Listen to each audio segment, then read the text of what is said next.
buenos días a todos y bienvenidos a este webinar conociendo los cambios inevitables en publicidad, etiquetado y trámites de registros sanitarios para alimentos en Colombia, en el que exploraremos los aspectos clave que afectan a la industria alimentaria y les brindaremos las herramientas necesarias para navegar por estos caminos de manera exitosa.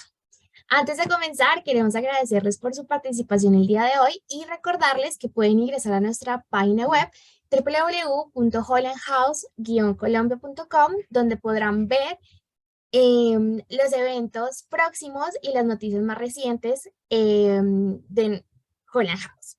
También nos pueden encontrar en nuestras redes sociales. Los invitamos a seguirnos y activar sus notificaciones para que estemos conectados en este y muchos más eventos. Quiero recordarles que el chat estará habilitado durante toda la sesión para que realicen sus preguntas y sean resueltas al final de la presentación. Por otra parte, el día de mañana recibirán en sus correos las memorias del webinar donde podrán encontrar la grabación y los slides de las presentaciones. Este webinar es presentado y organizado por nuestro afiliado, la firma de abogados Triana Uribe y Michelsen y Holland House Colombia.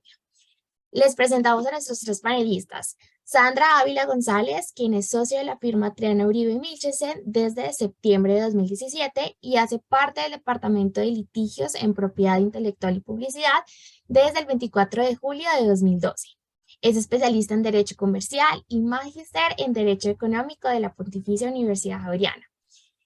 Sandra ha ejercido su profesión de abogado en las áreas relacionadas con el derecho a la propiedad intelectual y derecho publicitario por más de 18 años.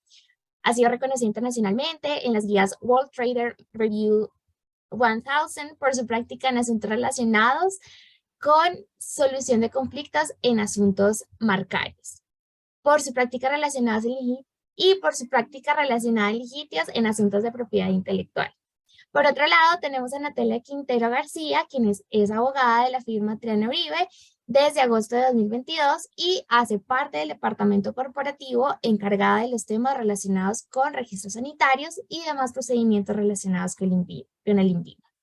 Por último, tenemos a Juan Carlos Uribe, socio y fundador de la firma Triana Uribe y quien dirige el Departamento de Propiedad Intelectual, Derecho del Entretenimiento, Publicidad y de Franquicias.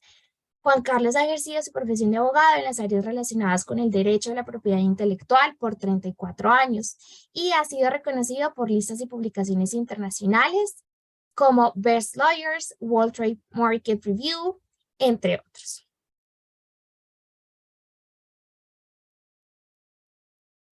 Entonces, les doy la bienvenida a Sandra, Natalia y Juan Carlos. Muchas gracias, Luisa. Bueno, Entonces comenzamos. Sí, avante. Bueno, aquí nosotros queríamos hacerles a todos ustedes, los participantes, la presentación dividida en dos partes. Primero vamos a hablar del tema de la publicidad y los casos, diría, entre los más sonados que han tenido repercusión mediática, de publicidad de alimentos donde el anunciante se ha equivocado de estrategia o no ha entendido un poquito los nuevos cambios que la superintendencia viene entendiendo de qué es publicidad honesta, clara y transparente en temas de alimentos. Y por último, la segunda parte de la presentación va a estar dirigida a los cambios regulatorios que sí o sí, independientemente de la política que cada compañía tenga, la ley les ha obligado o los va a obligar a implementar en el etiquetado de los productos alimenticios. Entonces, con estos dos casos, pues doy la palabra a Sandra para que nos empiece a dirigir el tema. Bueno, nosotros comenzamos con los casos ilustrativos de Do's and Don'ts. Entonces, estos casos ilustrativos comienzan a partir siempre de la decisión del regulador, y esa decisión del regulador está contemplada en el Estatuto de Protección al Consumidor, que dice que todos los consumidores tienen derecho a que se les dé una información completa. ¿Y qué se entiende por completa? Entonces ahí es donde vienen las palabras mágicas, que es, aparte es en donde vamos a centrar la presentación de cada uno de los elementos. Esa es la información que sea completa, veraz, transparente, oportuna, verificable, comprensible, precisa, idónea. Entonces, esas palabras mágicas son las que llegan a dar a entender tanto al público consumidor como a la autoridad que una publicidad esté bien hecha o que la publicidad pueda llegar a ser engañosa. Entonces, por eso nos centramos en esas palabras para poder identificar los casos y los ejemplos que vamos a tener aquí a continuación. Entonces, comenzamos con el primer caso, que es la primera palabra, que sería completa. Resulta que este es un caso de Cocorico. Esta fue una publicidad que se llamó La Picada Mundialista. Según la publicidad, en la picada se componía de una mazorca y, bueno, otros elementos adicionales y 8 alitas de pollo. Cuando llegaba la picada al consumidor, resulta que no era una mazorca. Era una mazorca, no era 4 mazorcas, sino era una mazorca partida en 4. Y no eran 8 alitas, sino eran 4 alitas partidas en 2 cada una, en sus partecitas de la colombinita de pollo y la otra partecita. Entonces, ahí entra la investigación de la Superintendencia de Industria y Comercio. Y fíjense que aquí hay un tema muy interesante que no fue menor, y es el manejo de la presentación gráfica versus la literalidad de lo que se decía. La literalidad en sí no era mentirosa, la literalidad era, pues, oiga, que son 8 piezas, y pues sí, yo encuentro una mazorca, pero la mazorca y la forma como la ponemos a las 8 piezas de las alas, que realmente son 4 alas, pero que las dividimos en 2, y como se disponen, oiga, yo creo una expectativa, usted me crea a mí una expectativa, la expectativa que se me crea debe estar, es la que va a disparar la decisión de compra. Y usted, por lo tanto, no me puede crear una expectativa meramente hipertrofiada que no guarda relación con lo que yo genuinamente tengo derecho a recibir, aunque si uno se metiera en la letra de comparar uno contra uno, ahí estaba, la mazorca estaba, las alas estaban, los pedacitos de yuca estaban, pero no estaban en el sentido en que me lo hacen entender que van a estar, que va a ser completo. Oiga, esto es lo que yo voy a recibir, esto es el paquete, lo que yo aspiro a tener como consumidor. Entonces, la literalidad en la publicidad de alimentos cada vez es más exigente, en el sentido en que no puede ser una literalidad simbólica, sino que tiene que estar alineada con la expectativa que ustedes como anunciantes están creando. Bueno, la información adicionalmente tiene que ser veraz. En este caso, esta es una señora que se llama Sasha y que tiene unos productos que vende a través de su página web y sus redes sociales de Sasha Fitness. Ella dice que ella tiene todos los registros sanitarios y que está autorizada para vender y que el producto pues le ayuda a adelgazar y que, mejor dicho, es la maravilla. Primero que todo, la señora nunca ha sido gorda. Comencemos por ahí, como para que le ayude a uno a adelgazar. Entonces, de una vez ahí comenzó, esa fue la primera cosa que generó la alerta. Y en segundo renglón es el INVIMA expidió una alerta sanitaria porque no se puede, uno, verificar el contenido del producto ni sus ingredientes, y 2, realmente no tiene registro sanitario. Entonces, aquí hay varios temas dentro de lo que ustedes van a encontrar en la publicidad de alimentos que es muy, llamaríamos, esencial. El tema de las propiedades del alimento, lo que ustedes le están poniendo. Oiga, este es un producto que ayuda a adelgazar. No puede ser porque sea por voz a voz, es decir, no puede ser información obtenida a voz, tiene que tener unos soportes que están basados en hechos científicos. 2, el tipo de modelos, que era interesante, que ponían a decir una historia de vida, debe tener coherencia con la historia de la vida de la persona que presenta. Entonces, hay ciertos casos de influencers que tratan de presentarse como, oye, no, mi vida ha sido transformada por este producto. No, no es viable. Si lo que el influencer diga sobre sí y su experiencia de vida al respecto también tiene que ver, está acompañado.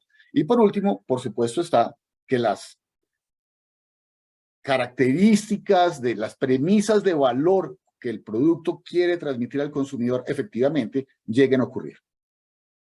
Exacto, y de hecho, de los productos más famosos en relación, o de las frases más famosas en relación con este tipo de productos, siempre va a ser la de Amparo Grisales, que dijo que su producto había sido probado en otras ratas y ella.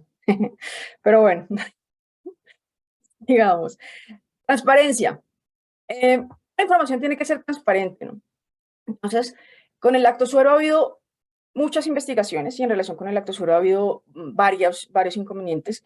Y entonces se concluyó, y esto es una cosa que no ha sido técnicamente verificado al 100%, pero se comprobó que finalmente del proceso de pasteurización y de todo el proceso de hacer la leche perfecta para que los consumidores puedan llegar a tomarla, hay un porcentaje de un componente que se llama CMP que queda en la leche, el lactosuero. Es, digamos, por decirlo, por ponerle algún nombre que se llama el lactosuero.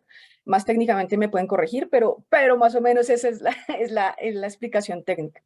Entonces resulta que después de muchas investigaciones que se han realizado a las industrias lácteas, se llegó a la conclusión que si bien existe un nivel, ese nivel no se puede exceder. O sea, termina siendo casi que un porcentaje que obviamente tiene un rango de variabilidad en cada uno dependiendo del proceso, pero que no se puede exceder, porque si se excede quiere decir que ya no es leche, sino que a esa leche ya no es parte del proceso simple de la purificación y de la posibilidad de la comercialización para la preservación adecuada de la leche, sino que a esa leche se le agregó un lactosuero, es decir, agua.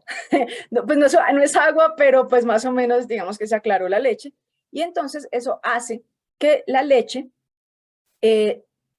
pierda la característica de leche y termina a ser un subproducto lácteo, pero ya no leche. Muchas empresas en la industria han sido investigadas al respecto, pero ya finalmente se decantó en los últimos años, y esto ya es una investigación de los años 2020 y en general, y en la última empresa, y este caso es precisamente Gloria Colombia SAS. ¿Qué pasó con este caso? Se investigaron 4 empresas lecheras, pero la que excede el nivel de CMP en sus productos lácteos es Gloria. ¿Y qué quiere decir con esto? Quiere decir que ya no está vendiendo leche. Entonces la información que está dando cuando vende leche no es transparente. Hay un tema importante con la palabra transparente. En el caso puntual que les ponemos de presente es como para darle el marco, pero a veces suena casi que, ¿cómo sería? Misteriosa, que es una publicidad transparente. Transparente se refiere, en otra forma de decirlo, no puede haber verdades a medias, que es algo en el que la publicidad trabaja mucho. Es decirles, mire, hay este beneficio, pero el beneficio realmente no va a ocurrir o el producto no es lo que es porque se han cambiado ciertas condiciones complementarias que tienen que ocurrir para que la premisa de valor llegue a ocurrir. Entonces, la publicidad con verdades a medias, muchas veces dicen que no existe mejor mentira que una verdad a medias, es una forma de encubrimiento. Entonces, la forma en que los departamentos de mercadeo deben evaluar sus ofertas publicitarias es, oiga, ¿estamos diciendo la verdad completa o es una verdad que si nos preguntan y nos ponen presión sobre nuestra premisa de valor de lo que nuestro producto alimenticio está ofreciendo, se cae? Y si se cae, no es transparente. Y si no es transparente, está sujeta a sanciones. Exacto. Este siguiente caso es un caso muy importante y muy complicado porque es que el caso surge de una queja que se presenta porque un niño de 8 años perdió la conciencia por el consumo de este producto. Este producto, la foto es original de la publicidad, así que la calidad, disculpen. Resulta que el producto son unos globos hechos de caramelo inflados con helio. Entonces, la idea es, cuando uno se come el caramelo, se chupa el helio y habla chistoso. Y obviamente eso es un atractivo para la gente y para los niños, y no solo para los niños. Yo he hecho fiestas con bombas de helio solo para hablar chistoso. Entonces, obviamente sabiendo que el helio genera ese efecto, debe tener unas restricciones de venta. En este caso, uno de los principales problemas que tiene el producto es el público al que está dirigido. Cuando yo estoy hablando de un balón de caramelo, pues ya no estoy hablando, digamos, que el mismo producto sea para uno, porque pues ya uno tiene restricciones alimenticias de no puedo comer tanto dulce, pero entonces los niños sí comen dulce y bueno, porque esa es la palabra oportuna. Cuando digo yo que un producto puede ser perjudicial para la salud, ¿en dónde le digo al consumidor, en qué momento le estoy diciendo de la compra y de la decisión de compra, cuando un producto puede ser riesgoso para la salud? En este caso, esto era un establecimiento de comercio, se llama Thais Cream, y resulta que uno va, pero en el menú aparecía, ya esto está prohibido, aparecía el globo de helio, pero la advertencia en relación con los problemas para la salud no aparecía en el menú. Aparecía en una parte del establecimiento de comercio y aparte de eso no aparecía completa, que ya es otro tema, otra de las palabritas mágicas. Pero entonces, ¿por qué lo importante es lo oportuno? Porque también tiene que ser para el momento de la decisión. ¿Qué pasó en esta? Entonces, eran unos niños chiquitos, les compraron los balones, los globos comestibles y uno perdió la conciencia. Obviamente llega al hospital, en el hospital hacen todo el examen, es contaminación por helio, el helio mata, de hecho, el helio puede matar y es una muerte silenciosa porque es una muerte que ni siquiera es dolorosa, uno ni siquiera se da cuenta. Entonces, ese es el riesgo grandísimo que tiene este producto para la salud. El producto terminó siendo prohibido completamente por la Superintendencia de Industria y Comercio desde las medidas cautelares, desde el inicio de la investigación. Y obviamente después se decidió también, porque se hicieron los estudios con todas las empresas relacionadas con ello, cuáles eran los efectos que podía llegar a tener en la salud. Por eso este es uno de los casos más relevantes y más importantes que se pueden tener en publicidad. Ahora, hay un tema adicional con oportuno, que viene en paralelo, y es la información que ustedes ponen en las promociones. En las promociones, la idea de la información de cuándo, que puede ser general para cualquier punto en la frase oportuna, es la promoción en la cual existen condiciones para participación, que disparen la decisión de compra, que yo me encuentre después de que hice la compra y estoy consumiendo el producto para participar de promociones, también puede llegar a ser sancionada. Entonces, aquí, como menciona el caso de Sandra, es muy interesante, oiga, yo tenía, o poniéndoselo de otra manera, el oportuno, dentro de los casos globales, ustedes lo deben evaluar, es al momento de decisión la compra. Si la información que yo recibo es posterior a la compra, que me hubiera podido cambiar la intención, lo que yo pensaba hacer con el producto, o para qué me servía, o qué requiero para poderlo consumir, ya no es oportuno. La siguiente es verificable. En este caso, la pesquera Jaramillo estaba ofreciendo unos camarones y esos camarones tenían un peso especificado en el empaque que decía 330 gramos, 350 gramos, perdón. Pero al verificarlo, eran 301 gramos lo que se estaba vendiendo efectivamente. Entonces, había una diferencia entre lo que se estaba ofreciendo con lo que se estaba entregando. El verificable también tiene otras características y es que que de las componentes no solamente es únicamente verificable por el consumidor, sino que eventualmente las autoridades o incluso la misma competencia puedan determinar si lo que ustedes están ofreciendo está ahí o no. Entonces, dentro de las manifestaciones, si ustedes deciden dejarlo manifiesto, ponerlo a la luz del consumidor, hacerlo parte de su publicidad, si les piden información sobre, oiga, eso que usted dice, ¿está ahí? Si ustedes no tienen la capacidad de sustentar que eso que ustedes están manifestándole al consumidor, el producto lo trae, no es verificable. Y de nuevo, caen dentro de las violaciones a la ley publicitaria. Y acá hay otro punto también relevante en la parte de lo verificable, y es que la Superintendencia de Industria y Comercio ha hecho un énfasis en que no es uno el que lo verifica, es decir, el productor no puede expedir sus propios certificados porque se entiende que es casi una declaración de parte y sería una prueba construida por el productor.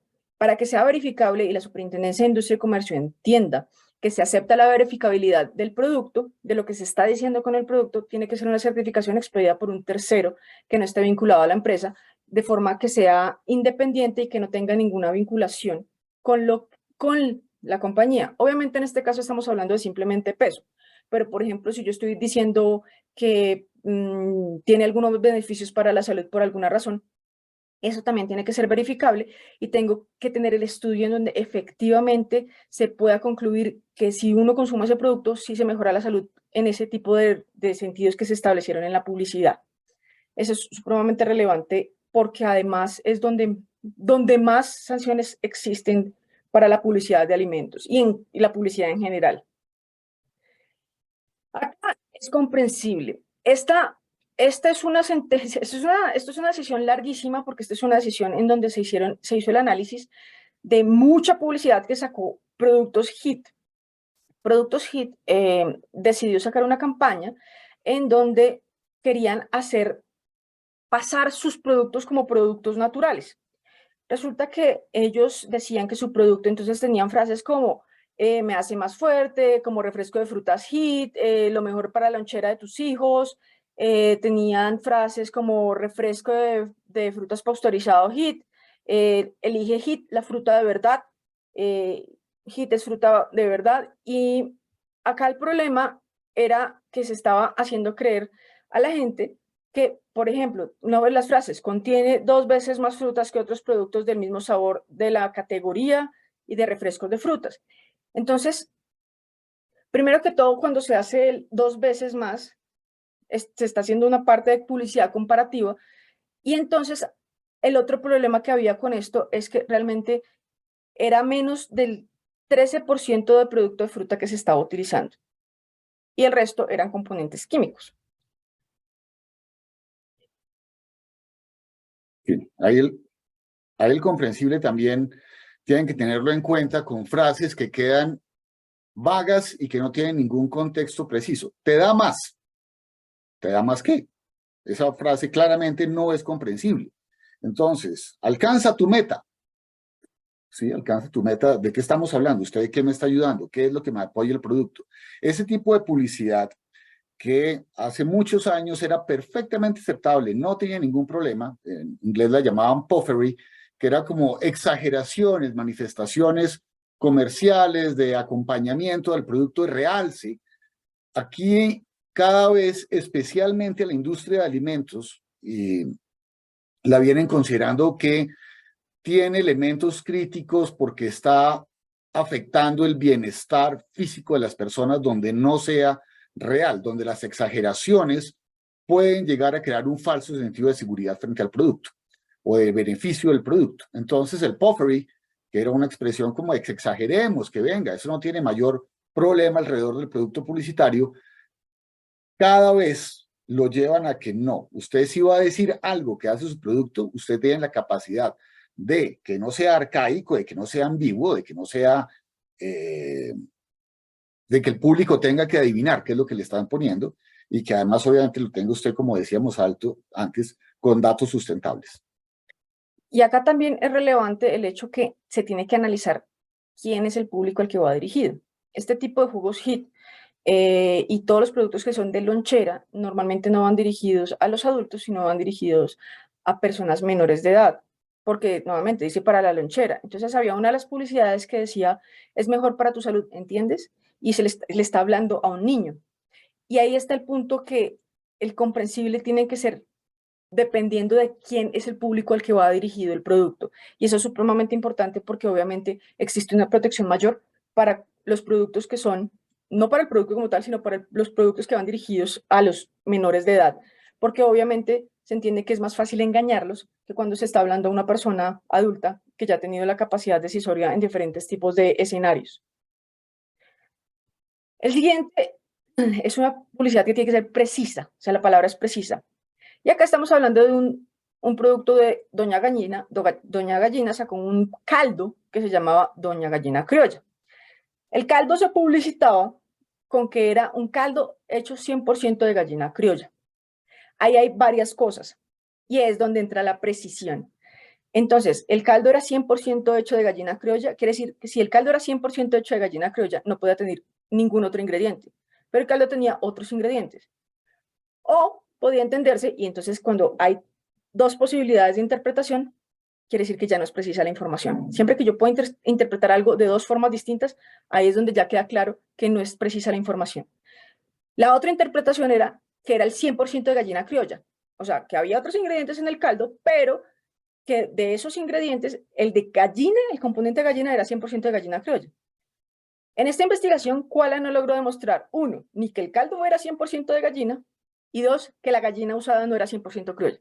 Criolla en el sentido de un tipo específico de pollo que se entiende como gallina criolla, digamos que eso se lo tienen como una categoría, sino que en el caldo existía la misma carne blanca de los demás caldos que estaban en el mercado. Entonces eso se hizo una comparación con el mercado. Esa es la relación con esta publicidad.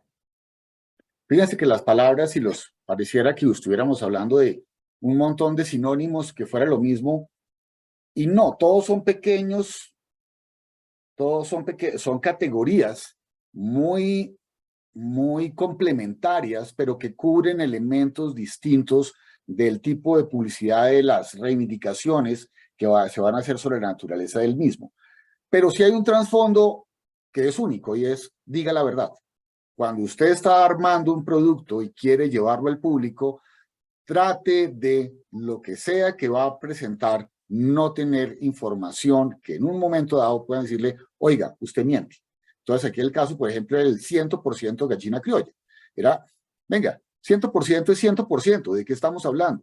Usted no me lo va a poder poner porque el producto no es 100% de esto. Y cayó, y aunque quería hacerse la sutileza de, no, venga, es que la gallina que yo uso es 100% de esa gallina, no el producto, pues en ningún lado la publicidad se sienta a hacer estas explicaciones de negociación, como si ustedes estuvieran fabricando el producto en ese momento y entregándolo a cada persona con los detalles de lo que trata o lo que lo compone. Entonces, la verdad como guía absoluta normalmente los tiene fuera de problemas. Este es un caso muy interesante porque en este caso intervino todo el mundo. En este caso intervino hasta la Superintendencia Financiera. Este es el caso del Banco de la Amistad. Entonces, hay una definición que tiene la resolución del Banco de la Amistad que a mí me parece muy interesante y dice que es que la idoneidad tiene que ver con la relevancia de la información con relación a la naturaleza, la finalidad y la destinación del producto o servicio. Cuando se lanza esta publicidad simplemente se dice, estás despachado o no tienes plata, llega un nuevo banco, llega una nueva moneda, vamos a tener algo nuevo, pero nunca hace referencia a cerveza. De hecho, a la cerveza solo se vino a hacer referencia muchísimo después, porque todo esto fue una campaña de expectativa. Entonces, toda esta campaña de expectativa fue revisada por la Superintendencia Financiera inicialmente, por hablar de hay un banco, por hablar de hay una moneda. Entonces, la Superintendencia Financiera les dice, ok, listo, no puedo usar la palabra banco porque banco tiene, las personas que utilizan la palabra banco tienen que tener una autorización especial. Ah, bueno, entonces ellos dicen, pero no somos un banco de verdad, pero realmente la publicidad no cambia. Nunca se dice que es póker, nunca se dice que realmente es para cerveza, nunca se dice como realmente que no es una moneda, sino que es un incentivo de consumo. Entonces, en este caso, no solo la intervención de la Superintendencia Financiera, sino también tuvo la intervención de la Superintendencia de Sociedades y tuvo la intervención de Coljuegos, porque nunca se entendió, y ahí está el punto, nunca se entendió realmente de qué se estaba tratando esta publicidad. La palabra misma, idónea, es, oiga, ustedes utilicen el medio y el mensaje que no sea un creador de ambigüedad. Este es un caso también, lo discutíamos en su momento, un poco inocente, era una campaña de expectativa, y como campaña de expectativa, pues no sentían que estuvieran engañando a nadie, porque claramente a nadie le iban a vender un banco, ni había la intención de llevarlo a un banco, sino era como la idea de, oiga, usted puede acumular experiencias, venga, nosotros le ayudamos, usted es un centro donde nos reunimos, un centro donde se acumulan vivencias, era como, oye, una acumulación de vivencias, yo no estoy llevando al público a engañarse como tal, fue un exceso de celo, uno podría pensar que un exceso de celo regulatorio, pero también fue una campaña en la cual no se pensaron suficiente las aristas de lo que tenía que ser como campaña de expectativa, y en esa medida falló y no fue idóneo. Exacto. Entonces, esas son todas las palabras mágicas que tienen que cumplirse. Miren que cada una de las palabras mágicas lo puede llevar a una sanción. Obviamente, a uno normalmente cuando le inician una investigación, no lo sancionan por una sola de estas palabritas, sino que una vez hecha la investigación, le entran por todo lado todas las palabritas, porque precisamente una vez abierta la investigación, la superintendencia va a ir a fondo. Entonces, por eso hay que tener cuidado con cada una de ellas, y la recomendación que nosotros siempre hacemos es no saquen la publicidad sin que antes sea revisada por sus abogados, porque obviamente nosotros estamos mirando las cosas desde un punto de vista diferente a como lo está mirando el equipo de marketing. Yo al equipo de marketing lo adoro en general, porque son muy creativos para ciertas cosas, y esa creatividad a veces puede ser incluso perjudicial para la salud de la compañía. Entonces, claro, ellos pueden ser muy creativos, pueden querer llegar al cielo, pero nosotros tenemos que traer ese cielo a la realidad de lo que está viendo la Superintendencia de Industria y Comercio y de cómo están analizando cada una de las cosas, teniendo en cuenta, además, que obviamente cada uno de los puntos va a ser relevante al momento del contacto con el consumidor. ¿Qué entiende el consumidor por tal cosa? Y no, Y de hecho, hemos tenido unas investigaciones que uno dice, ¿en serio? Porque los consumidores se quejan por cualquier cosa. Entonces la idea es no llegar al punto en donde un consumidor se llegue a quejar y nosotros tengamos que entrar ya no a revisar la publicidad desde antes, que es una inversión que hace la empresa para sacar algún producto bueno de publicidad, sino tener que llegar a defender ante una queja que ya estamos ahí, ya estamos en contra, ya de una vez estamos remando en contracorriente. y en un tema adicional, y yo último para pasar a nuestro otro tema, no olviden que dado que las denuncias por publicidad engañosa las puede presentar cualquier persona, es muy común que sus competidores los estén observando, estén mirando qué publicidad sacan ustedes, estén buscando el ángulo y para no quedar expuestos, no crear mala sangre, no quedar, no sepan quién fue el que puso la denuncia, hacer la denuncia mediante interpuesta persona que puede ser la señora de los tintos de la compañía donde está trabajando, que ponen la denuncia y dice, mire, yo me vi engañada por esto y les descarrila toda la estrategia comercial que llevan meses montando. Entonces, no es un tema menor que a su departamento de mercadeo le pidan el acompañamiento del departamento jurídico, cosa que muchas veces les incomoda, dado que los abogados tenemos la diferencia de decir no, pero realmente es un valor agregado, es una forma de afinar la estrategia, no descarrilarla. Listo. Bueno, entonces ahora entramos a las nuevas obligaciones de etiquetado. Estas relacionadas específicamente con las nuevas obligaciones de etiquetado en relación con las declaraciones que se pueden hacer para los productos sobre la salubridad que tienen los productos. Entonces, esto es un énfasis que se ha hecho a través del tiempo. Y ese énfasis que se ha hecho a través del tiempo es, uno no puede decir que un solo producto va a ser suficiente para tener una alimentación equilibrada. Yo puedo decir que mi producto es saludable, yo puedo decir que mi producto tiene un beneficio para generar, por ejemplo, ayudas en el tracto digestivo para poder, porque tiene fibra y lo que sea, pero yo no puedo decir que por el consumo de ese solo producto ya es suficiente para tener mi alimentación equilibrada, sino tengo que obviamente, si lo digo, recomendar que el producto se debe complementar con una alimentación equilibrada. La otra que dice es ninguna de las afirmaciones que tengan la publicidad de alimentos puede llegar a promover el consumo excesivo de un determinado alimento. Yo no puedo decir, es que si usted consume esto en muchas cantidades va a ser mejor para usted, porque obviamente todo exceso es nocivo. Entonces, ahí es un punto en donde no se puede de ninguna forma decir que consuma excesivamente un determinado alimento. Adicionalmente, entonces, las declaraciones que se hagan en relación con las propiedades de salud no deben generar ninguna duda en relación con otros productos de calidades similares. Yo no puedo poner en duda los alimentos de las demás personas que tengan las mismas calidades o calidades similares.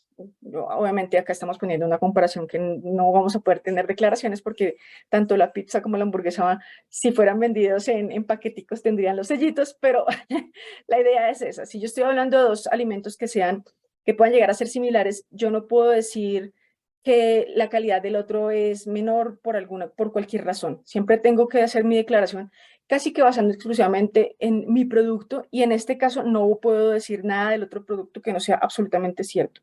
Y acá entra una cosa de la publicidad comparativa. y es que la publicidad comparativa siempre va a tener que ser entre productos homogéneos, siempre tiene que corresponder a la verdad en todas las declaraciones que se hagan, solo puede hacerse comparación sobre características similares, pero obviamente siempre voy a tener que decir la verdad sobre eso. Cada uno de los productos, y esto es una cosa de las más relevantes que generó la última de las resoluciones en relación con salud, y es que si alguno de los productos que yo comercializo de alimentos tiene alguno de estos sellitos, no se puede decir uno o varios. No se puede llegar a decir que tiene ninguna propiedad nutricional.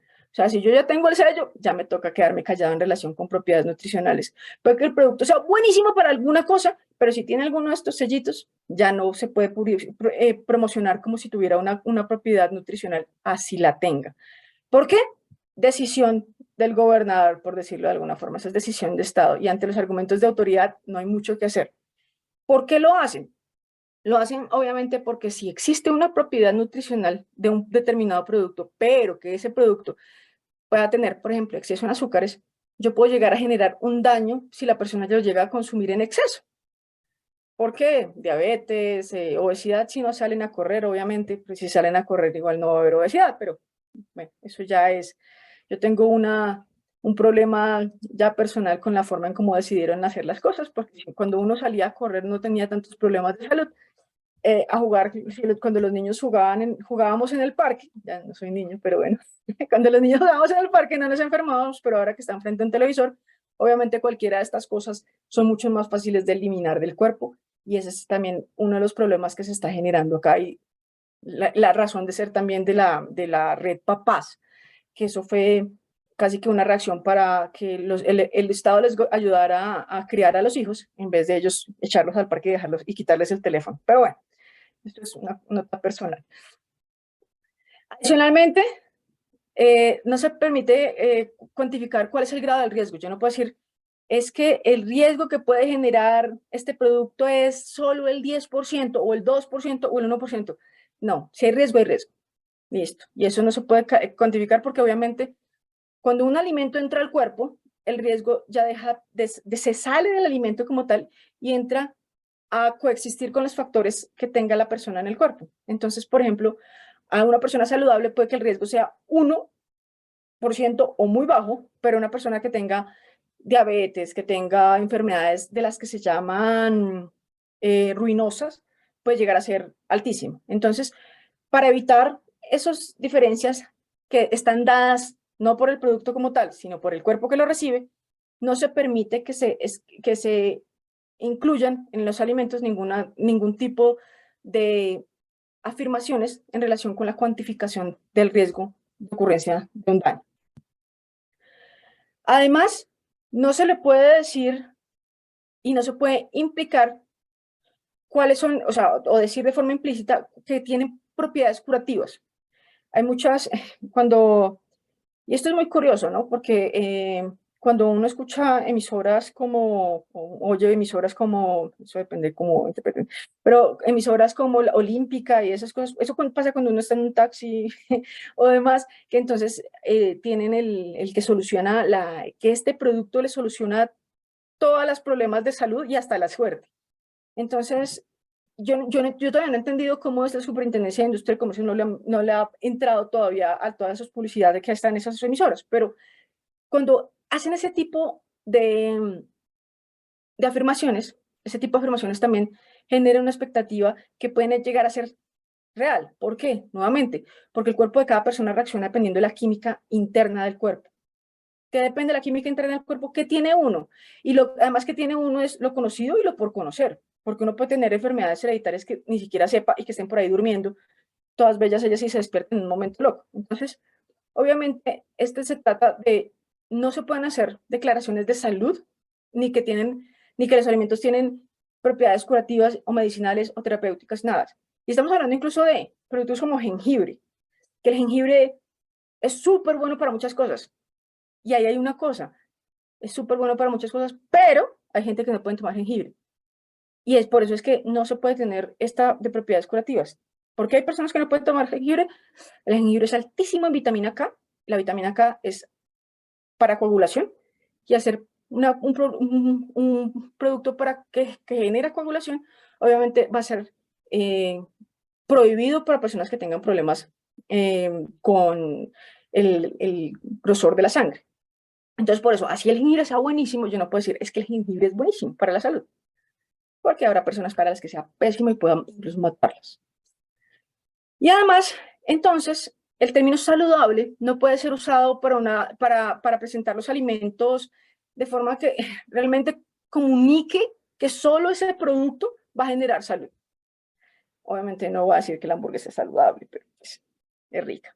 Entonces, pero ese es el punto. Uno no puede, esos términos saludables, esos términos que realmente eran ganchos, y son ganchos para, sobre todo, esta generación que viene, que busca que todo sea natural, que todo sea saludable, que todo sea bello, y de hecho son muchísimo más saludables que uno. Yo tengo estudiantes de 20 años que su snack se van a la cafetería a comprar frutas, y yo salgo de la cafetería con una Coca-Cola. Entonces, pues obviamente uno se siente mal porque ellos son saludables y uno no. Entonces resulta que ahí, dependiendo obviamente de lo que sea, no se puede, el alimento no puede ser vendido como algo realmente que se diga saludable, porque varias cosas. Uno, eso busca tener un mayor impacto en el consumidor, y dos, en todo caso, eso es saludable, es absolutamente relativo, porque cada persona va a tener una reacción distinta a un alimento específico. Y por sí solo, ningún alimento es saludable, porque todo exceso es malo. Así, si uno se sienta a comerse solo papaya en una semana, sí, adelgaza como 60 kilos en una semana, pero también, nuevamente, se puede llegar a morir por estar comiendo solo papaya, porque pues le faltan los otros nutrientes de los demás productos. Y esto va de la mano con lo saludable. Nutrición balanceada solo se puede hablar de un conjunto de comidas que contengan todos los grupos alimenticios que puedan llegar a permitir concluir que una persona realmente está consumiendo todo el tipo de vitaminas, minerales y demás que necesita. Entonces, cuando yo estoy hablando de nutrición balanceada, yo no puedo hacer referencia a un solo alimento. Nutrición balanceada hace referencia a un conjunto de alimentos. Entonces, esa frase tampoco está permitida para la publicidad. Y ya con eso, le damos paso a doña Natalia. Bueno, muy buenos días para todos nuevamente. Me gustaría saber cómo procedemos con las preguntas hasta este punto, si esperamos a terminar la presentación de mi parte o si le damos paso a las preguntas que están escritas en el chat hasta el momento de los asistentes. Entonces, no sé. Terminemos tu presentación y al final hacemos todas las preguntas. Perfecto. Entonces, Correcto. dando paso a la parte del registro sanitario para los alimentos en Colombia, que básicamente vamos a hablar de cuáles son los requisitos para el trámite de los registros sanitarios y cuáles son los cambios que se han incorporado para el etiquetado. Damos inicio a decir que son productos sujetos a registros sanitarios, muchos. Están clasificados como alimentos y bebidas, que también se consideran alimentos, las bebidas alcohólicas, los medicamentos, los suplementos dietarios, los cosméticos y los productos de aseo personal y que también son absorbentes, los dispositivos médicos, los productos de aseo doméstico y los plaguicidas de uso doméstico y de uso industrial. Para el tema del trámite, para el registro sanitario, así como un breve resumen de cómo funciona, básicamente actualmente se realiza de manera 100% virtual, se presenta la intención de radicado ante la oficina del INVIMA, se emite un radicado, que es tu numerito con el que puedes buscar el estado de tu trámite, la revisión técnica y legal de toda la documentación que debes aportar, porque debes aportar una documentación que es técnica del producto que vas a registrar y una que es legal. En caso de que todo esté ok, aquí se emitiría la concesión o negación de tu registro sanitario. En caso de que tengan alguna inquietud, se hace una emisión de un requerimiento adicional. Tienes un término de 15 a 30 días hábiles para poder dar respuesta a ese requerimiento adicional y posterior a esa revisión de ese nuevo requerimiento, saldría la emisión de concesión o de negación de tu registro sanitario. Ahí podemos pasar si quieres. Gracias. Para los alimentos, tenemos que el marco normativo de los alimentos Son estas 5 resoluciones que vemos acá, que es la resolución 2674, que es el régimen general de los alimentos en Colombia. Tenemos la resolución 0719, perdón, del 2015, que es donde están clasificados los alimentos según su riesgo. La siguiente es la resolución 1407, que es la que establece todo el tema de los microbiológicos en los alimentos. Luego tendríamos la resolución 2492, que es la que ahorita mismo está en vigencia del etiquetado frontal de los alimentos. Y por último tendríamos la resolución 2013 del 2022, que es la que determina las metas de sodio que actualmente deben cumplir todos los alimentos en Colombia. Dentro de la resolución 2674 se define al alimento como todo producto natural o artificial. Todavía seguimos en la anterior, qué pena, gracias. Todo producto natural o artificial, elaborado o no, que ingerido aporta al organismo humano los nutrientes y la energía necesaria para el desarrollo de los procesos biológicos. En esta definición también están incluidas las bebidas no alcohólicas y aquellas sustancias que conocemos como especias, que son las que utilizamos para sazonar ciertos comestibles.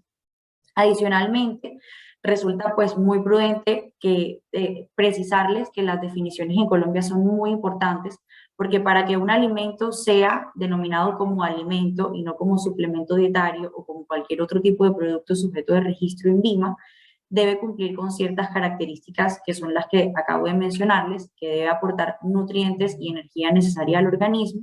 Y además, si le vamos a poner un nombre determinado, les pongo un ejemplo, para que la mantequilla se llame mantequilla en Colombia, o la cerveza se llame cerveza, o la salchicha se denomine salchicha, debe cumplir con ciertos requisitos que están definidos en esta resolución 2674, donde encontramos la definición de cada uno de los alimentos en Colombia. Dentro de la resolución 0719 del 2015 encontramos la clasificación de los alimentos. La clasificación de los alimentos se determina en clasificación de riesgo alto, medio y bajo. La clasificación va a ser muy importante en el caso de los alimentos, porque esto determina el tipo de registro que nos van a entregar, bien sea registro sanitario, permiso sanitario o notificación sanitaria, la vigencia por la que nos van a otorgar el registro, permiso o notificación sanitaria, y también para determinar cuál va a ser el valor de la tarifa oficial a pagar al INVIMA, que es básicamente uno de los requisitos más importantes, porque si no pagas la tarifa oficial, pues no tienes derecho a presentar tu radicado de intención para el registro sanitario de tu producto. En cuanto a los productos de riesgo alto, tenemos que son aquellos productos que tienen, microorganismos patógenos que se pueden desarrollar y favorecer a la formación de toxinas dentro del organismo de las personas, y también puede contener productos químicos. Un ejemplo de esto pueden ser los derivados cárnicos, los yogures, todos los derivados lácticos y los productos que están hechos a base de agua. Un ejemplo podría ser los jugos, los helados de agua, las gaseosas, entre otros. Los productos de riesgo medio son los productos que, a pesar de que tienen microorganismos patógenos, normalmente no favorecen al crecimiento de estos o no favorecen al crecimiento de ciertas toxinas. Adicionalmente, por el componente nutritivo que tiene cada uno de los alimentos, puede considerarse de riesgo medio. Un ejemplo de estos puede ser el café que ya está listo, no es el que viene en grano, las frutas en almíbar y el aceite vegetal. En este caso, todos los alimentos que son de riesgo medio se otorga un permiso sanitario, y el permiso sanitario se otorga por un tiempo de 7 años. Y en cuanto a los de riesgo bajo, son los alimentos que tienen poca probabilidad de contener microorganismos patógenos y que no contienen o que tienen un mínimo de productos químicos nocivos. En este caso, tenemos que son las frutas deshidratadas, la mermelada que está a base de frutas, todos los productos de panadería, los de galleta y los chocolates. En este caso, los productos de riesgo bajo tienen una notificación sanitaria, y la vigencia de la notificación sanitaria es de 10 años. Ahora, en el tiempo de registro ante el INVIMA, tenemos que para el permiso, para la notificación, permiso o registro sanitario, se demora, una vez hayas presentado tu intención de radicado, se demora entre 15 días a un mes hábil. Las modificaciones, que ya es una vez otorgado tu registro o permiso o notificación sanitaria, es de 1 a 2 meses, igual que la modificación técnica y la modificación legal. En este caso tenemos que el control que se realiza ante estos productos es automático con control posterior y se puede presentar en la modalidad de fabricar y vender, fabricar, envasar y vender o importar, envasar y vender.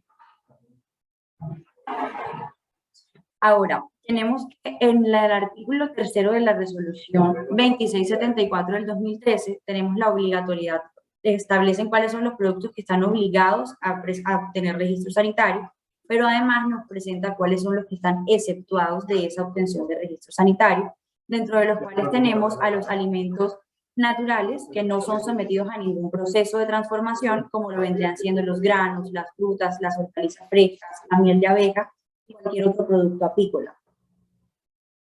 En el segundo caso tenemos los alimentos de origen natural, que están completamente crudos y que no son sometidos a ningún proceso de transformación, así como aquellos que no han sido adicionados ningún tipo de sodio o sazonador adicional. En el tercer caso tenemos la materia prima, que es producida en el país o que es importado, que se utiliza para la industria de los alimentos y para la elaboración de los mismos y para la preparación de ya comidas terminadas. Y por último, tendríamos todos los productos, los alimentos, perdón, que son producidos e importados al Puerto Libre de San Andrés y Providencia. Estos tampoco requieren de obtención de registro sanitario. Ahora, en cuanto a las nuevas como modificaciones que ha tenido todo el etiquetado en Colombia, quisiera hacer primero una breve diferenciación entre lo que es el etiquetado nutricional y el etiquetado frontal, para que no tengamos como ninguna inquietud en esa parte. El etiquetado nutricional es el que describe el contenido de todos los ingredientes que tiene el producto que vas a registrar, y básicamente es para que el consumidor final sepa cuál es la cantidad por cada 100 gramos o por porción que tiene tu producto. En este caso es supremamente importante describirles que el etiquetado nutricional tiene ciertas complejidades en cuanto a su posición dentro del empaque del producto, la cantidad, cuáles son los componentes que debes incluir dentro del etiquetado nutricional. Tiene restricciones al título que le vas a poner a esta parte de tu etiquetado nutricional, el tamaño, el tipo de letra, cómo debe ir ubicado, si debe ser de forma lineal, si debe ir vertical. Tiene ciertos estándares que debemos cumplir para que pueda ser determinado como etiquetado nutricional, que son como temas a tener muy en cuenta. Ahora, en cuanto al etiquetado frontal, básicamente el etiquetado frontal se incorporó porque es un etiquetado de advertencia que actualmente deben tener los productos. Esto se está haciendo por un tema de reducción de riesgos a la salud pública o por políticas de disminución de riesgo en la salud pública en Colombia. Básicamente debe estar situado siempre en la cara principal de exhibición de tu empaque o de tu producto. Este sí debe ir siempre en la parte frontal, como lo menciona su nombre. Debe mostrar información de manera veraz, clara, rápida y muy sencilla, para que tú le alertes al consumidor final si tiene exceso de calorías, exceso de sodio, de azúcares, si contiene o no contiene edulcorantes y exceso de grasas saturadas. También tiene ciertas especificaciones en su tamaño, en el fondo del color, que siempre debe ser negro. La forma también es supremamente específica, el tamaño, el tipo de letra.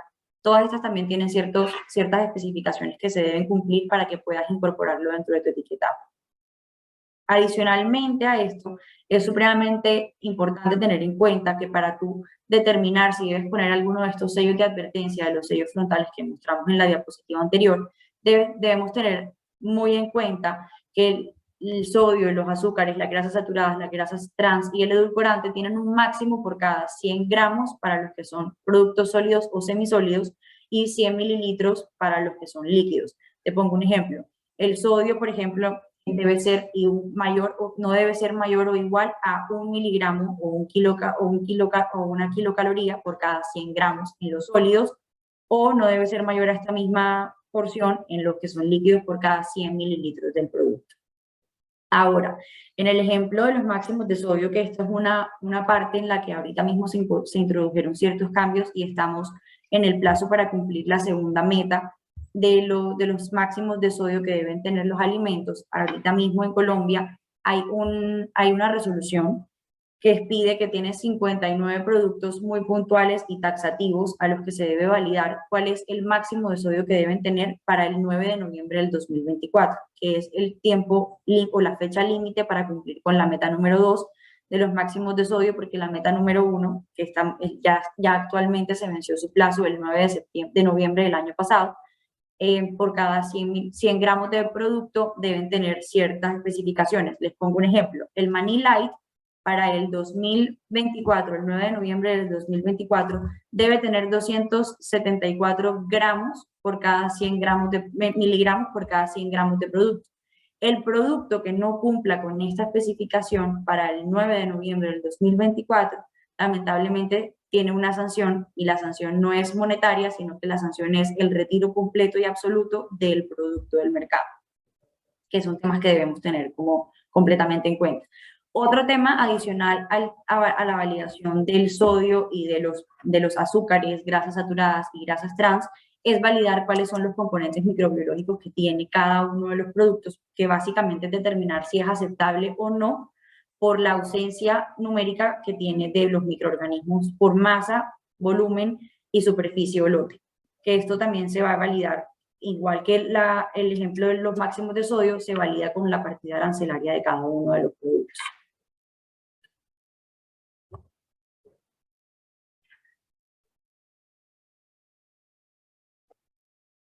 Luisa, tú dirás cómo quieres que hagamos la respuesta a las preguntas. Si quieres, tú nos lees la pregunta y nosotros respondemos. Perfecto, sí, pues primero que todo, muchísimas gracias a los tres por la presentación del día de hoy. Estoy segura de que todos aprendimos bastante sobre el tema. Si quieren, puedo empezar en orden. Sí, dale, en Empiezo orden. acá. Dice, Claudia Canizales nos pregunta, como consumidores no tenemos la facultad de realizar estudios para determinar si los productos tienen los componentes que se indican. ¿Quién realiza esos estudios y en dónde se encuentran disponibles los resultados? ¿Hay alguna fuente de información al respecto? Eso, hay varias cosas. Uno puede hacer uso del derecho de petición para hacer la consulta directamente al productor. O si uno realmente tiene la sospecha de que el producto no tiene los componentes que dice que tiene, puede presentar la queja de una vez ante la Superintendencia de Industria y Comercio. Ellos harán la apertura de la investigación o iniciarán con simplemente oficiando para que se envíen los estudios que dicen que tienen los elementos que debería contener según la publicidad realizada. Si el productor no cumple, ya sea porque o no entrega los estudios o los estudios en efecto no dice que efectivamente contienen los elementos publicitados, entonces ya se inicia la investigación. Perfecto, Sí, porque en gracias, efecto Sandra. los consumidores no tienen la capacidad, uno no tiene, como consumidor no tiene necesariamente la capacidad de encontrar esa información tan fácilmente. Perfecto. Y relacionado a esto, Catalina Leal nos pregunta, ¿qué cantidad de estudios deben respaldar una afirmación que damos en un producto? Por ejemplo, los yogures de Alpina que hablan de Defensis y Mentalis, ellos hablan de que tiene un componente que ayuda a cada una de las cosas. Pero ¿cómo se respalda, por ejemplo, que la vitamina B5 es la que me ayuda a un mejor rendimiento mental? Esos son estudios que no solo son realizados internamente por las compañías, sino esos, por ejemplo, esas afirmaciones de la vitamina B5 y de las demás vitaminas en general, son estudios que se han hecho internacionalmente por diferentes universidades, por diferentes centros de investigación. Entonces, si yo sé que hay muchos estudios que han sido realizados en relación con un determinado componente, yo puedo decir que con base en esos estudios internacionales o con esos estudios incluso nacionales y demás, ese componente puede llegar a tener esos efectos en mi producto. Obviamente, si yo tengo un estudio específico que lo pueda demostrar, mejor, porque simplemente corroboraría lo que ya se está conociendo a nivel internacional. Perfecto. Adicionalmente, en complemento a lo que dice Sandra, al momento que tú radicas una solicitud de registro sanitario ante el INVIMA, para tú poder presentar este producto y de verdad manifestar que tiene Defensis y que tiene vitamina B5 y todos estos productos o nutrientes o vitaminas diferentes que tú quieras manifestar que tiene, tú debes presentar ante el INVIMA, dentro de la información técnica, la fórmula cual y cuantitativa desagregada de tu producto alimenticio, donde debes especificar cuáles son los componentes, las vitaminas y cuál es la cantidad de cada una de estas vitaminas, y esto debe estar certificado de manera científica. No puedes simplemente decir, porque yo Alpina digo que esto tiene vitamina B5, debes admitírmelo tú INVIMA. Entonces, tiene todo un estudio detrás para que tú puedas manifestar que tiene, no sé, vitamina B5 en este caso. Perfecto, gracias a las dos. Giovanni nos pregunta, ¿es posible que en algún momento la multa sea menor que lo que posiblemente una empresa pueda recaudar con la campaña o que los resultados en publicidad de alguna manera justifiquen usar o no usar ciertas palabras a propósito?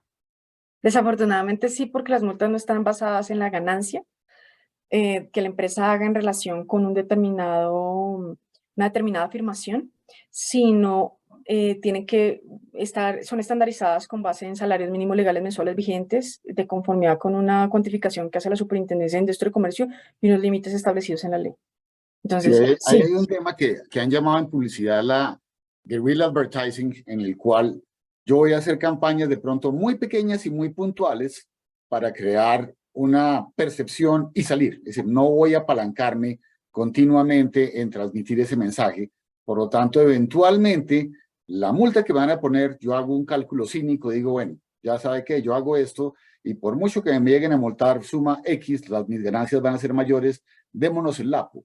Ahora, es una pésima estrategia si va a ser un mensaje de continuidad, porque la superintendencia puede seguir multando. Aquí no hay el tema de que si me multó una vez, ya no me pueden volver a multar. No, si a mí me mencionan por la publicidad y yo insisto con la publicidad, me pueden seguir multando e inclusive me pueden a mí sacar el producto del mercado. Entonces, Ya. no es un tema de cómo se maneja esa circunstancia. Y además eso es una cosa de reincidencia, que la reincidencia es uno de los puntos en los que se verifica la cuantificación del riesgo. Entonces, así como hay elementos que pueden bajar la multa, hay elementos que pueden subir la multa, y la reincidencia es uno de los elementos que va a subir la multa. Por eso hay multas altísimas en relación con la misma campaña publicitaria. E inclusive pueden llegar a intervenirlo. En el caso, por ejemplo, de Genoma Lab, que fue un producto farmacéutico, la superintendencia tomó la medida de que no podían sacar un solo anuncio si la superintendencia no había certificado y revisado previamente lo que ellos estaban sacando. Perfecto, muchísimas gracias a los dos. Tenemos otra pregunta de Ernesto, nos dice, en el caso del peso neto, camarones, en la nueva reglamentación, ¿se exige algún cambio en el contenido de la etiqueta relacionado al peso o el proceso de etiquetado? Ahí hay una cosa en relación con el peso neto, y es que obviamente hay unos grados de tolerancia.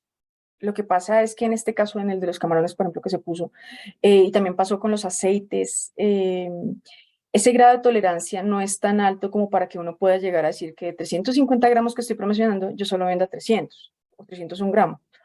Y eso también pasa con por ejemplo, en los aceites, y en los aceites pasa mucho, sobre todo por lo que queda pegado en la botella, por la forma de vaciado de la botella.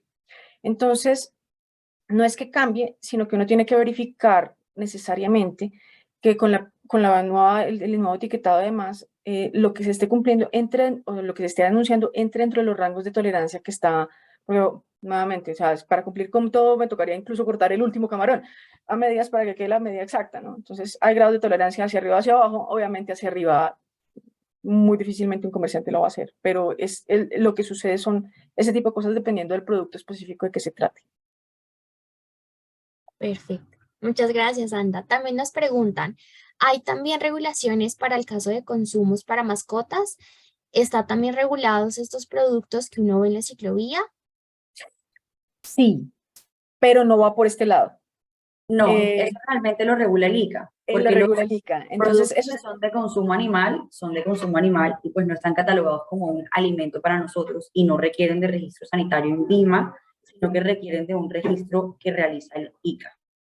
Que es complicadísimo en todo caso también. Sí, ¿no? Y de hecho, por ejemplo, no sé si ustedes han visto en los aeropuertos, en las declaraciones que uno hace al ingreso, una de las cosas que uno no puede ingresar son alimentos para mascotas, que tiene que reportar cuando va entrando. Así sea para la mascota de uno, si no sea para vender. Entonces, cuando vayan a comprarle algo a su mascota por fuera, Lo Listo. tienen que reportar al ICA, pero también en relación con lo que se habla de la ciclovía. Y no solo en la ciclovía, en los parques y demás. Está regulado, debería ser aprobado por el ICA, pero ahí pasa lo que nos pasa todo el tiempo con muchos productos en Colombia y con muchas cosas en Colombia en general. Es la capacidad que tiene el ICA para llegar a esos determinados puntos. Entonces es como decir, sí, la venta de camisetas, por ejemplo, de la Selección Colombia Piratas de Adidas en los semáforos está prohibida, obvio, pero ¿la autoridad llega allá? No. La venta de sándwiches en los semáforos ¿está prohibida? ¿Está regulada? ¿Tendría que tener permiso? Sí, pero la autoridad no llega allá. Ese es Entonces uno ahí sí debería escoger la persona de confianza para los que tienen mascotas, si quieren comprarle el heladito en la ciclovía al perrito, o al Ok, gatito, o al animal que saque. perfecto, Sandra, muchas gracias. En este momento tenemos una mano levantada. Kirsten, no sé si quieras abrir tu micrófono para preguntarnos algo.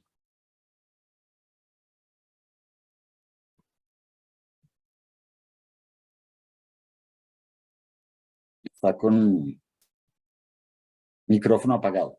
O no sé si de pronto fue un error. De pronto sí. Mientras tanto, si quieren, sigamos con las demás preguntas. Sandra Herrera nos pregunta, antes de tramitar el registro sanitario, ¿qué tipo de permisos o trámites debo realizar ante INVIMA? ¿Es necesario un concepto sanitario con visita de planta, por ejemplo? ¿Y cómo se realizan este tipo de trámites? En este caso, para los alimentos, el control es automático con control posterior. ¿Qué quiere decir esto? Que tú tramitas tu solicitud, pasa y ya cuando te emiten tu registro sanitario, en caso de que el INVIMA considere necesario hacerte como un control posterior de visita y todo lo demás, te lo estará notificando. Hay empresas a las que realmente no se les logra realizar como una visita a tus instalaciones o a tu fábrica, porque realmente no lo consideran necesario porque presentas toda tu documentación de manera completa. Pero en caso de que se empiecen a realizar como ciertas, que hayan como inquietudes, se presenten como solicitudes referentes a tu producto, si contiene esto, si no contiene esto y todo lo demás, se realiza el control posterior. ¿A qué se refiere el control posterior? A una visita a tu fábrica o una solicitud de documentación adicional, entre otras cosas. Pero para poder radicar la solicitud de alimentos no debes cumplir con ningún permiso como anterior. Que sí debes verificar que haya o no haya, si vas a importar un producto, que haya o no haya ningún requisito zoosanitario por el ICA. Es decir, si vas a traer, como un ejemplo, si vas a traer carne de Argentina, este producto, esta traída, esa importación de esa carne a Colombia tiene que tener un registro zoosanitario y tiene ciertas especificaciones zootécnicas para que tú lo puedas traer o no. Entonces tocaría validar esa partecita antes de que lo realices. Perfecto, gracias. Luisa, dame un segundo que acá había una pregunta en relación con el tamaño de las etiquetas. El Sí, tamaño de las etiquetas es que a veces sí se parecen inteligibles, pero es que resulta que no hay un tamaño específico del sello como tal, sino el tamaño es un porcentaje del empaque. Por eso hay unos que no necesariamente uno puede leer al 100%, pero es que si yo pongo, por ejemplo, hay tamaños muy grandes, si uno compra unos chitos, que es un tamaño, los chitos inmensos, pues la bolsa grande va a tener más espacio que si yo compro el chito paquete individual.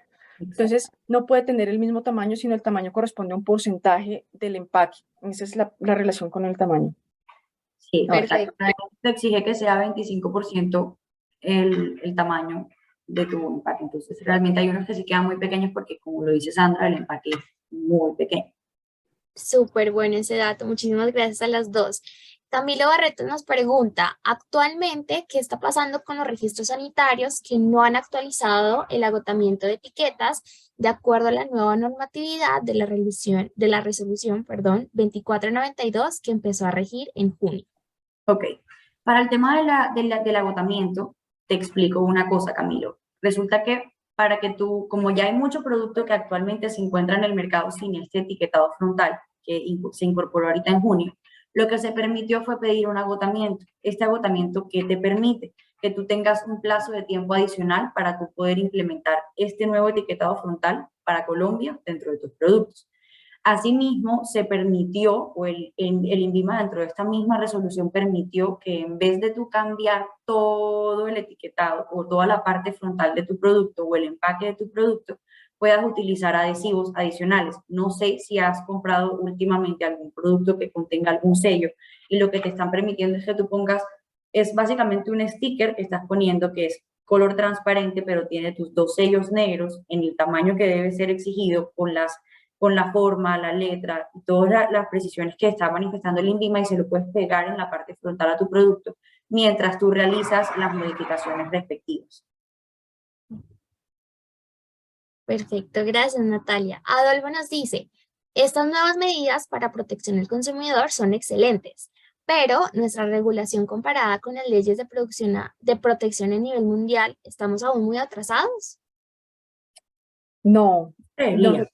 nosotros, de hecho, en muchas cosas, nosotros estamos muy al nivel mundial y tenemos y esto es una cosa muy curiosa, nuestra regulación de publicidad es una norma que no se queda en el tiempo. Y si uno mira, por ejemplo, incluso la norma de 1982, no es una norma que se haya quedado en el tiempo, porque nosotros las definiciones no las incluimos necesariamente todas en las decisiones. Y entonces, por ejemplo, esto de influencers que comenzó a ser un boom hace unos pocos años, la norma nuestra no ha tenido que cambiar en relación con los influencers, sino que se hicieron unas aclaraciones de una guía para influencers, para la publicidad realizada con influencers, pero ni siquiera es algo que sea una norma, porque la norma nuestra sigue siendo aplicable tal cual.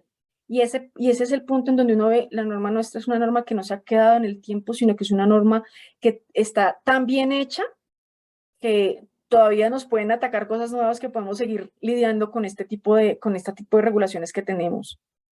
Y hay otra cosa, pero es un balance distinto.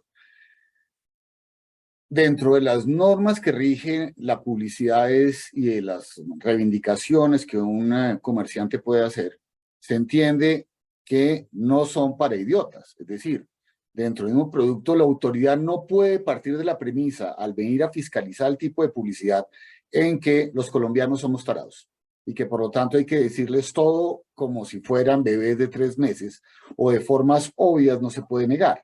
Entonces, hay cierto tipo de publicidades, en lo cual lo obvio que está sobredicho debería poder ser receptivo. Eso ha venido teniendo un corte un poco hacia la infantilización del consumidor en temas de alimentos, pero son planteamientos medio filosóficos con los cuales están un poco ajenos a este foro. Aquí les contamos es lo que está pasando. Ok, muchísimas gracias por las aclaraciones a los dos. Seguimos teniendo preguntas, esta vez de Terry, que nos dice, ¿existe legislación específica para complementos dietarios con ingredientes como vitaminas, minerales, aceites, plantas, en relación de cantidades máximas y en relación con alegaciones de salud? Realmente el tema de suplementos dietarios es bien complejo y darte una respuesta muy puntual sería muy irresponsable de mi parte. Para el tema de suplementos dietarios, realmente es el producto más complejo después de los dispositivos médicos para poder obtener en Colombia. Y para poderte dar una respuesta, habría que poder analizar paso a paso cuál es como el contenido que tiene tu suplemento dietario en cada una de sus proporciones y porciones para poderte dar una respuesta como responsable de parte nuestra. Y Hay un aparte de tema eso, interesante y es que la gente piensa por analogía que como en Estados Unidos los suplementos dietarios entran a cualquier Walgreens y hay una alacena interna, una alacena no sé cómo se llama, ¿qué? Un stand bastante. completo de productos de este tipo. En Colombia es parecido, no. Aquí es muchísimo más restrictivo. Es más, en Estados Unidos, bajo el Federal Drug Administration, en muchos casos no les pide la reivindicación de las capacidades o condiciones terapéuticas de estos suplementos alimenticios que, como hemos visto, y ya lo explicamos antes, acá ya no se pueden hacer esas reivindicaciones terapéuticas respecto a ciertas condiciones de ellos. Piensan que en Colombia se pueden importar y traer igual, y la verdad es que no. Y el INVIMA es muy, muy complicado respecto a las validaciones terapéuticas de los componentes que traen. Concha marina, hay uno por ahí que hace poquito traían que supuestamente eran unas maravillas y el INVIMA lo está rechazando todos. Sí. Ok. Y de hecho, pues las alegaciones de salud lo podemos casi que extrapolar. Si no se permiten en alimentos, es también una cosa muy complicada de manejar en ese tipo de productos, de alimentos, de complementos dietarios. Entiendo, Así es. súper. Y en este caso, Adolfo nos pide un consejo. ¿Uno como consumidor puede consumir productos que solo tienen registro sanitario? Debería. Uno como se- Deberías, porque son los que realmente están estudiados y avalados de conformidad con las políticas públicas de salud en Colombia. Pero Pero pues ya, uno va a Tierra Caliente y se come el raspado callejero. Sí, Totalmente.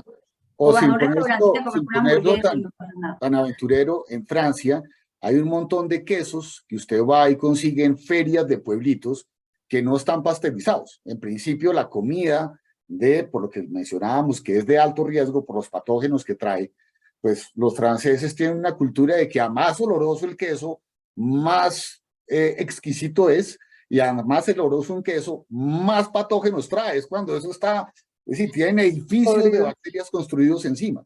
Entonces, pues cambia, pero son temas culturales. Hay casos en los cuales se han acostumbrado y tienen la tolerancia dependiendo del entorno donde se comercializan.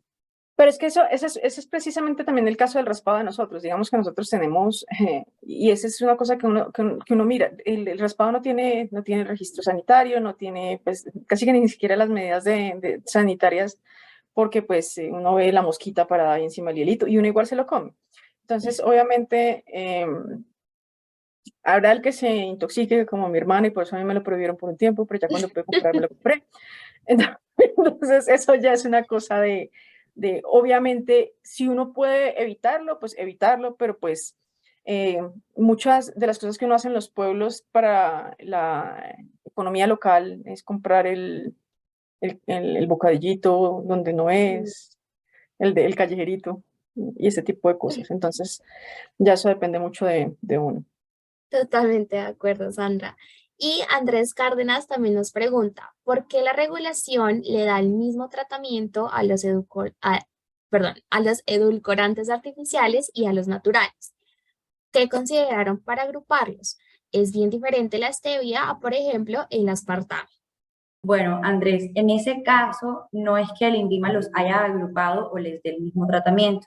Realmente al momento de tú radicar tu solicitud de registro ante el INVIMA, tú básicamente debes declarar que tiene edulcorantes, bien sean artificiales o naturales, debes simplemente declarar que tiene edulcorantes, pero no debes manifestar si es natural o artificial, no debes distinguirlos. Realmente a esa parte no ha llegado tan específico el INVIMA, simplemente requiere que tú digas si tiene edulcorantes o no. Ya en la parte de atrás, de la parte como de la tabla nutricional, tú estás habilitado para poder manifestar si es artificial o natural y en la cantidad en la que viene, que ya eso será un tema que decidirás tú al momento de sacar tu producto y el etiquetado de tu producto. Perfecto. Catalina Leal nos pregunta, ¿el 25% del tamaño del empaque en plano o de la cara donde se ubica la tabla o el etiquetado? ¿Cuál es el tamaño porcentual de los hechos? Bueno, en esa respuesta, Catalina, le diría que ahorita mismo en los cambios que se introdujeron del nuevo etiquetado, no es tan real decirte que solo el 25%, realmente sería como estaría un poco errado porque realmente varía dependiendo del tamaño del producto. Te voy a poner un ejemplo del etiquetado. Te voy a poner un ejemplo. Si el área de la etiqueta de la cara principal es mayor a 30 centímetros y menor a 35 centímetros, debe ser el 1.7 por el 1.7 centímetros de la parte plana frontal de tu producto, de tu etiquetado en la parte frontal del producto. Entonces varía dependiendo del tamaño del empaque del producto o del alimento. Sí, hay que revisarlo caso por caso. Exactamente. Ok, súper. También tenemos otra pregunta. ¿Es buena estrategia hacer publicidad con productos que son libres de sellos? Por ejemplo, el grupo de alimentos Diana usó una campaña declarando que toda su línea de granos y aceites eran libres de sellos. Mira que ahí hay una cosa, y es, primero que todo a mí me parece buena la campaña, y es una cosa decir, ok, hay otros productos que son procesados, que tienen azúcares, el mío no tiene, al punto que no tiene sellos. Y ahí se están yendo dentro de las palabras mágicas que yo les dije, porque es una información que es precisa, es cierta, es verificable, pero entonces nos vamos para el otro extremo. Yo no sé si ustedes han visto videos de TikTok en donde muestran, por ejemplo, muchos productos de líquidos con los sellitos y muestran las botellas de destilados, alcohol, que no tienen sellitos. ¿sí? Porque no tiene ninguno de esos excesos. Entonces, uno se puede ir de extremo a extremo, ¿no? Pero es una buena Obviamente, pregunta de mercadeo. Si se acuerdan de un caso, y este es ochentero, aquí ya las canas suman, en el cual cuando 7-Up estaba bloqueada un poco entre la época, la pelea entre las colas, entre Pepsi y Coca-Cola, y 7-Up quería aparecer como tercera independiente, decidió que el mejor ángulo que tenía era decir dentro de su característica de etiquetado libre de cafeína. Es decir, yo puedo tener un apio y puedo decirle libre de grano de mostaza. Es cierto, es decir, es inane, no tiene ningún efecto, pero no violenta ninguno de los criterios de publicidad. Yo digo libre de cafeína porque quiero que sepan que algo que es polémico de algún lado, el mío no lo tiene. Entonces, en este caso, pues el arroz solo puesto, que no es un producto procesado, yo le estoy mandando un mensaje al público, oiga, conmigo no tiene que preocuparse de nada de si está arriba o está abajo porque, pues nada, salgo de la mata. Entonces, en esa medida, si es un valor que quiero comercializar y está dentro de las órdenes o estrategia como se pone y no es denigrante de ningún otro producto, porque aquí yo decir era libre de cafeína, no denigraba ni a Coca-Cola ni a Pepsi-Cola y lo estudiaron a ver si los podían demandar y no lo pudieron tocar. Es válido y es una buena estrategia según las circunstancias, claro. exacto. Sí, eso es uno más, es una cosa de mercado y es precisamente, está basado en la realidad del mercado, de lo que son. Perfecto. Creo que por el momento no tenemos más preguntas, no Sí, sé, ¿o hay sí? una de Andrés Cárdenas, sí, acaba de llegar una de Andrés Cárdenas. Ah, pero creo que es un comentario, igual lo voy a leer. Ah, Andrés Carrera nos dice, me parece muy raro también los nuevos límites para las advertencias. Por ejemplo, en azúcar se advierte con sellos si el 10% del total de energía proviene de azúcar. Un producto de 5 gramos, por ejemplo, que no tiene más fuente de calorías aparte del azúcar, pero tiene 0,5 gramos de azúcar, debería tener advertencia. Muy raro. Es una cantidad insignificante según los valores diarios de referencia. Incluso en la 810 de 2021, un producto con 0,5 gramos de azúcar por 100 gramos se consideraba libre de azúcar. es que sí, ahí hay una cosa y en esto, de hecho, estos sellos tienen, no solo ese, no solo el del azúcar, no solo, sino, acá hay muchas, yo creo que hay muchas cosas que están todavía por sujetas a ajustes. Y es el cuento de la mostaza de John y otros tipos de productos que por los límites que se generaron de cosas que no está sujeto todavía a ajustes. Realmente es que esto es una corriente nueva y es una corriente nueva que propende por precisamente la protección de la forma en cómo nos estamos alimentando, porque últimamente todos nos estamos enfermando más. Todos. Esto no es un límite de nada, sino precisamente, y por la forma en cómo comemos. Entonces, a ver si de pronto las advertencias hacen que comamos diferentes.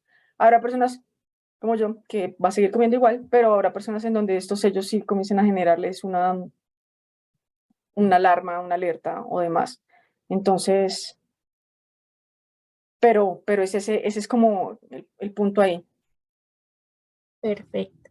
También tenemos la pregunta de Kirsten. ¿Por qué bajó los años de licencia en el café tostado? Antes eran 10 años, ahora son 7.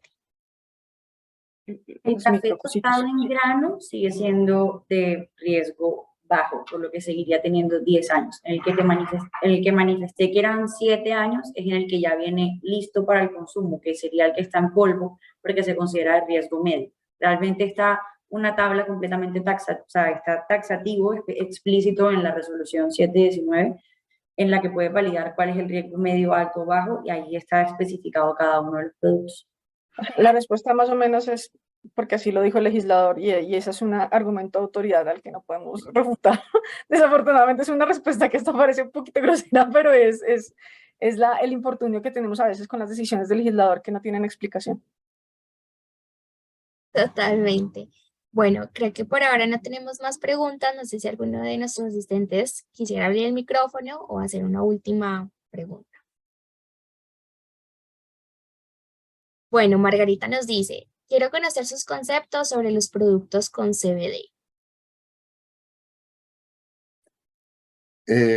¿Su concepto en qué sentido? ¿De buenos, malos, debían ser regulados? Sí, no lo pregunto de cínicos, sino qué quisieras conocer como un poquito más a fondo, si están tomando mucho tiempo en ser aprobados, si vemos problemas con las licencias, cuál es el ángulo que te inquieta.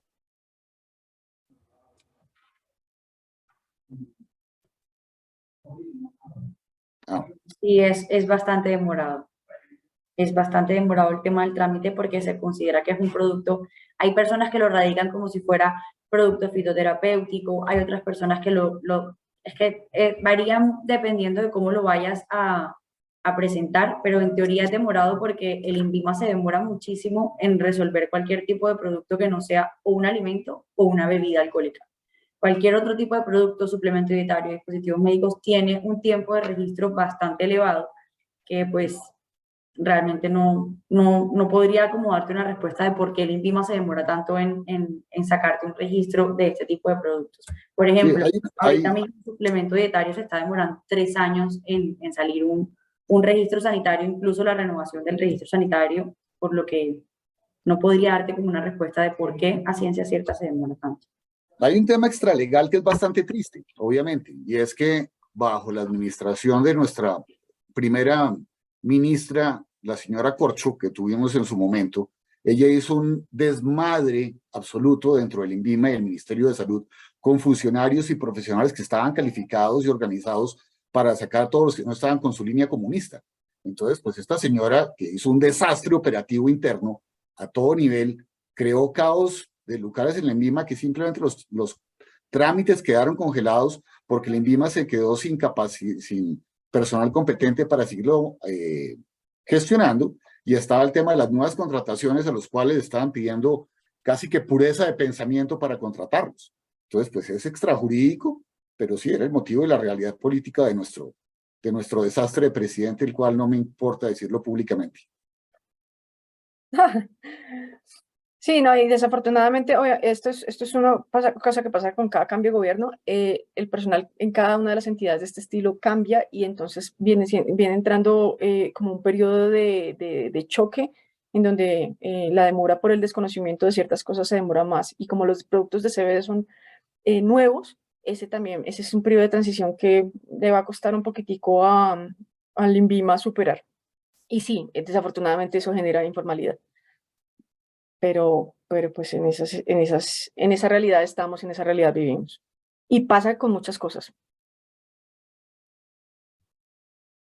Perfecto. Adolfo tiene otra pregunta, nos escribió otra pregunta. Sí, Adolfo nos dice, una vez se vence un producto como las galletas o dulces, ¿hay un tiempo mínimo para su consumo posterior? Pues esas ofertas que uno ve en los supermercados de pague uno y lleve dos, observa uno que están próximos a vencer. De hecho, esa es una cosa muy curiosa y es el término de vencimiento no es el término real del daño en el que el producto se dañe, es un término aproximado previo a que el producto pueda llegar a tener un daño que pueda llegar a generar un problema en el consumo. Entonces, el tiempo real o mínimo para el consumo posterior debe ser el menor posible porque pues obviamente también eso depende mucho de la forma en cómo se conserve, cómo lo guarde, en dónde lo guarde. Por ejemplo, una cosa si yo estoy en Bogotá y otra cosa muy distinta si yo estoy en Barranquilla, porque las diferencias de temperatura también generan una aceleración o disminución en la velocidad en el daño, en la generación del daño. Entonces, esas promociones se hacen y esas promociones de hecho están permitidas y tienen que tener una cosa adicional. Todas esas promociones que se hacen porque el producto está próximo a vencerse, debe aclarar y dejar muy en un tamaño suficientemente claro al consumidor que precisamente la promoción se está realizando porque el producto está próximo a su fecha de vencimiento. Y eso también ha sido una cosa que la Superintendencia de Industria y Comercio se ha pronunciado, porque precisamente a veces hacen promociones sin esa aclaración y las personas han sufrido algún tipo de perjuicio por consumir productos que ya estaban vencidos. Totalmente, gracias, Sandra. Creo que no sé si tenemos otra. Dice, Kirsten nos dice, cuando uno tiene INVIMA extendido, ¿qué información debería tener en la etiqueta de la empresa? En ese caso, habría que validar muy bien qué tipo de producto sería para ver si tienes algún requisito adicional y la manera en la que se otorgó ese extendimiento, porque normalmente el extendimiento de una de un INVIMA es, no sé, te pongo un ejemplo, yo tengo un registro sanitario para este producto y yo te extiendo normalmente mi producto, tocaría validar muy bien las condiciones en las que se te otorgó, quién te lo otorgó, el tiempo por el que te lo otorgaron, etcétera. Perfecto. Vale, no sé si algún otro asistente tenga alguna otra pregunta. Bueno, al no tener más preguntas, les agradecemos a todos por su participación. Esperamos contar con ustedes en próximos eventos. A Sandra, Juan Carlos, Natalia, les agradecemos mucho por su conocimiento y participación.